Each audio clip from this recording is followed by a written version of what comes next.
بسم اللہ الرحمن الرحیم۔ رب ذوالجلال نے امت مسلمہ کو سرور کونین صلی اللہ علیہ وآلہ وسلم کی نسبت سے جو مختلف تحائف عطا فرمائے ہیں ان میں سے ایک عظیم تحفہ شب برات ہے، جس کا تذکرہ پیارے آقا صلی اللہ علیہ وآلہ وسلم کے فرامین میں موجود ہے، اور محدثین کرام نے بھی اپنی کتابوں میں باقاعدہ طور پر باب لیلۃ النصف من شعبان سے عنوان قائم کیے ہیں۔ گردش ایام کی وجہ سے جوں امت کا کارواں رسول پاک صلی اللہ علیہ وآلہ وسلم کی ظاہری حیات سے دور ہوتا چلا جا رہا ہے، امت کا رسول پاک صلی اللہ علیہ وآلہ وسلم کے ساتھ جو تعلق ہے اس کو کمزور کرنے کی اغیار بھی کوششیں کر رہے ہیں، اور دوسری طرف مادہ پرستی کی بنیاد پر، دنیا سے محبت کی بنا پر، شیطان کے حملوں کی وجہ سے اس تعلق کا کمزور ہونا یہ بھی ہماری آنکھوں کے سامنے ایک تجربہ ہے۔ ایسی راتیں ہمیں اس لیے دی گئی ہیں تاکہ انسان آنسو بہا کر رب تعالیٰ کے حضور اپنے گناہوں کی بخشش طلب کرے، اور بارگاہ رسالت مآب صلی اللہ علیہ وآلہ وسلم میں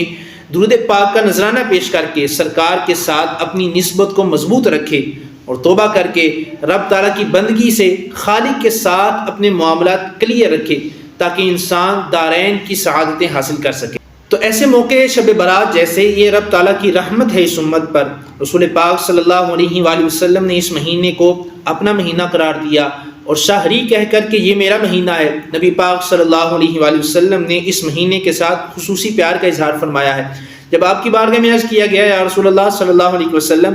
آپ ماہ رمضان کے علاوہ باقی مہینوں کی نسبت اس مہینے میں زیادہ روزے رکھتے ہیں، تو رسول پاک صلی اللہ علیہ وآلہ وسلم نے ارشاد فرمایا شعبان شہری، شعبان میرا مہینہ ہے، اور فرمایا کہ اس مہینے میں انسان کے سال بھر کے جو اعمال ہیں وہ رب تعالیٰ کے دربار میں پیش ہوتے ہیں، تو میں چاہتا ہوں جب رب تعالیٰ کے دربار میں اعمال پیش ہوں تو میں حالت روزہ میں ہوں۔ حدیث مبارکہ میں آتا ہے رسول پاک صلی اللہ علیہ وسلم نے ارشاد فرمایا اذا کانت لیلۃ النصف من شعبان، کہ جب اس مہینے کی 15ویں رات آ جائے تو فرمایا فقوموا لیلہا، اس رات کو قیام کیا کرو، نوافل کی ادائیگی، رب تعالیٰ کی تسبیحات، ذکر و اذکار، فرمایا وصوموا یومہا، اور اگلے دن روزہ رکھو، ان اللہ تبارک و تعالی ینزل ھذا الغروب الشمس الی السماء الدنیا، فرمایا جب یہ رات آتی ہے تو رب تعالیٰ اپنی شایان شان آسمان دنیا پر نزول فرماتا ہے، اور یہ اعلان فرماتا ہے الا من مستغفرین فاغفر لہ۔ اب یہ نبوت کا فیضان ہے کہ ہمارے کان تو نہیں سنتے، لیکن رسول پاک صلی اللہ علیہ وسلم کو اللہ نے یہ طاقت عطا فرمائی ہے کہ آپ نے سنا اور اپنی امت کو بتایا کہ لوگوں اللہ فرما رہا ہے الا من مستغفرین فاغفر لہ، کیا ہے کوئی مجھ سے بخشش مانگنے والا؟ اب رب تعالیٰ خود اعلان فرما رہا ہے کہ مجھ سے بخشش مانگو۔ اب ایک ہے دل سے دعا کا نکلنا اور ایک ہے زبان سے اس کا تلفظ کرنا،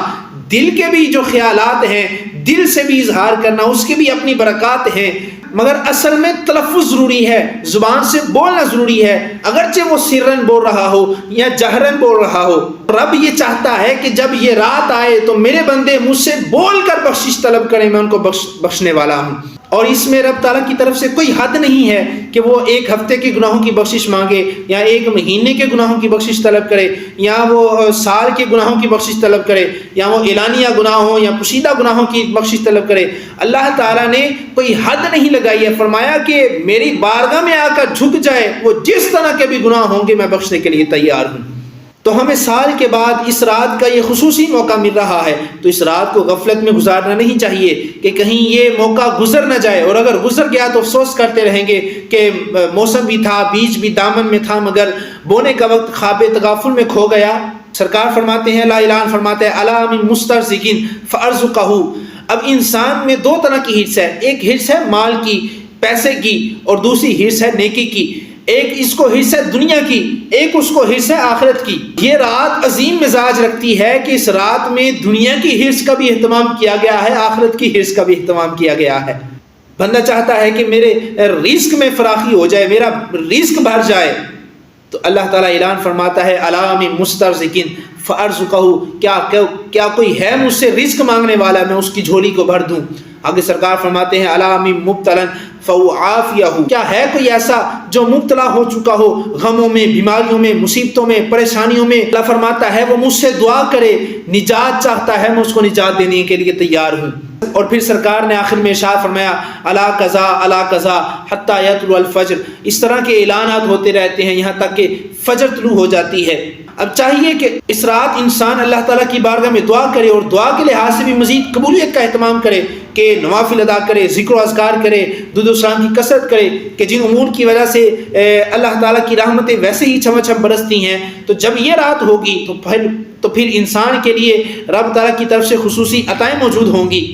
چونکہ سرکار دو عالم صلی اللہ علیہ وآلہ وسلم کا ارشاد گرامی ہے ما من قوم اجتمعوا یذکرون اللہ لا یریدون بذلک الا وجہہ، فرمایا جس وقت میری امت کے لوگ جن کے دلوں میں ایمان ہے وہ اکٹھے ہوتے ہیں اور رب تعالیٰ کا ذکر کرتے ہیں، اور ان کا یہ ذکر کرنا ریاکاری کی وجہ سے نہیں ہے، ان کا یہ ذکر کرنا خالصتاً اللہ تعالیٰ کی رضا کے لیے ہوتا ہے، تو سرکار فرماتے ہیں نادا منادی من السماء، آسمان سے ندا دینے والا ندا دیتا ہے ان قوموا مغفورا لکم، اب کھڑے ہو جاؤ کہ رب نے تمہاری مغفرت فرما دی ہے۔ اتنا ہی نہیں قد بدلت سیئاتکم حسنات، رب فرما رہا ہے کہ میں نے صرف تمہیں بخشا ہی نہیں، تمہارے جتنے گناہ تھے اتنی نیکیاں بھی عطا فرما دی ہیں۔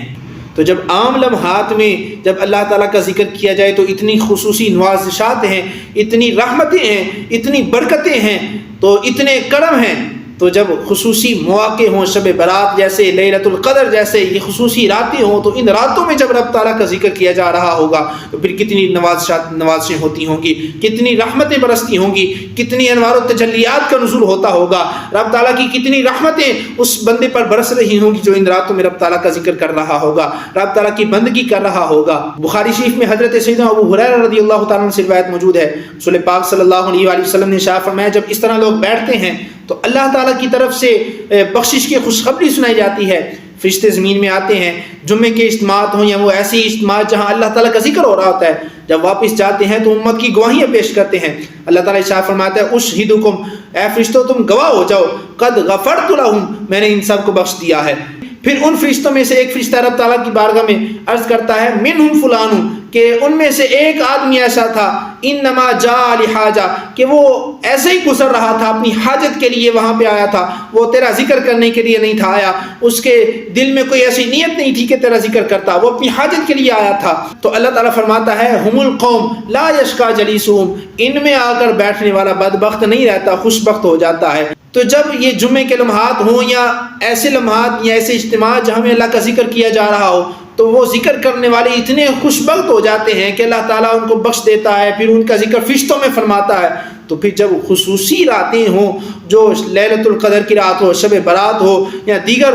خصوصی راتیں ہوں، ان راتوں میں اللہ تعالیٰ کی بندگی کرنے والے پر کتنی نوازشات کا نزول ہوتا ہوگا۔ اللہ تعالیٰ کی بارگاہ میں دعا ہے اللہ تعالیٰ ہمیں شب برات جیسی راتوں کی اہمیت کو سمجھنے کی توفیق عطا فرمائے، اور اللہ تعالیٰ اس رات کو غفلت میں گزارنے کی بجائے اپنی بندگی میں گزارنے کی توفیق عطا فرمائے۔ وما توفیقی الا باللہ۔